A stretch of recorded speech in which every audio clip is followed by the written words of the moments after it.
What's going on, everybody? It's good to see you. This week in Warhammer was somewhat light, but it did come with some impactful announcements. We thought the Siege of Terra series was over at this point, but that might not be true. We also got some new model reveals, including the models for the Commemorative series for 2025. But I'm HoodGuard, and this is your Monday Warhammer wrap-up. Let's get into it. The Emperor's light is my torch! Death to the enemy! We shall be the end of you! Feel the might of the righteous!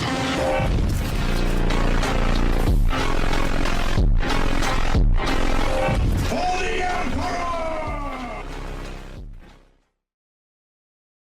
Alright everybody, let's hop in. We have a short and sweet one today. First up, if you were not aware, we got a new episode of Hammer and Bolter this past week. This anthology series has been a way for Games Workshop to experiment with different stories and different animations, and I am enjoying it. I'm not even a fan of Age of Sigmar like that, but I've even watched those episodes of Hammer and Bolter. Well, this week we got a very special episode that is a 3D animation called Return to Cadia. I do have a full review of that episode on my channel, and I'll make sure to link it below. It's not the most groundbreaking thing, but it does advance the story of Cadians and how they are coping with the destruction of their world. My only complaint, as ever, is that I wish they would focus a little bit more on some Xenos factions or something outside of the Imperium. And that segues us into our Heresy Thursday model. If you remember last week, I was talking about how the Heresy Thursday models really needed to break out of the rut of just Space Marines, Legion Consuls, Praetors, Overseers, and the like. What I wasn't expecting was them to give us a Mechanicum model that has more aura than any Mechanicum release in the past 3 years.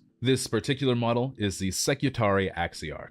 I really enjoy the Secutarii in general. They are the ground troops, the protectors of Titans. Titans, of course, are the most powerful ground asset that the Mechanicum and the Imperium have, but they are susceptible to attacks from crafty infantry, and this is where the Secutarii come in. These warriors are a little bit more advanced than the Scutarii you might be used to, as they have further cyber augmentations, and this one is wielding a mag inverter shield and an arc lance. And honestly, I just love the look of this model, from the servo skull on his shoulder to the heavy plating, even the jacket that goes over all that. They even said in the Warhammer community article that they were taking a break from Space Marine, so I'm hoping that this trend continues for at least the next couple of weeks. Alright, moving on to the bigger piece of news, we are getting another Siege of Terra book. Now, this book was leaked a few months ago, but I don't really traffic in rumors, so I wanted confirmation from Games Workshop before I talked about it. But this new book, called Era of Ruin, is an anthology series with 8 new short stories from a variety of authors. And from the description in the article, it seems as though they're going to focus on random disparate stories that are happening near the end of the siege. Now, when I first saw this leak, I was hoping to get some type of epilogue anthology. And this is spoilers for the Siege of Terra, so click away now if you don't want to hear them.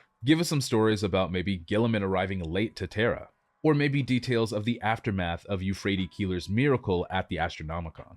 The anthology also has an all-star cast of authors who all contributed to the wider Horus Heresy. They haven't given us an exact date on when this will be released, they've just said sometime later this year, but it will be released in the regular hardback version and the special edition that matches the others in the Siege of Terra. However, unlike those other special editions, this one will not have the signatures of the authors, purely because there's too many of them. This is going to be a very hot item, so if you really want to get one, make sure that you are online very well before the pre-order goes live. And remember, if you have a Games Workshop store near you, it's almost always easier to try and pre-order through them.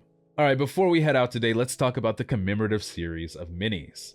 Every year, Games Workshop comes out with 2 minis, one from Age of Sigmar and one from 40k, that are going to be featured at different events across the year. These are never the biggest and best models, but they always have really cool sculpts. For Age of Sigmar this year, they are getting the Skaven Clawlord Ketek Throatbite.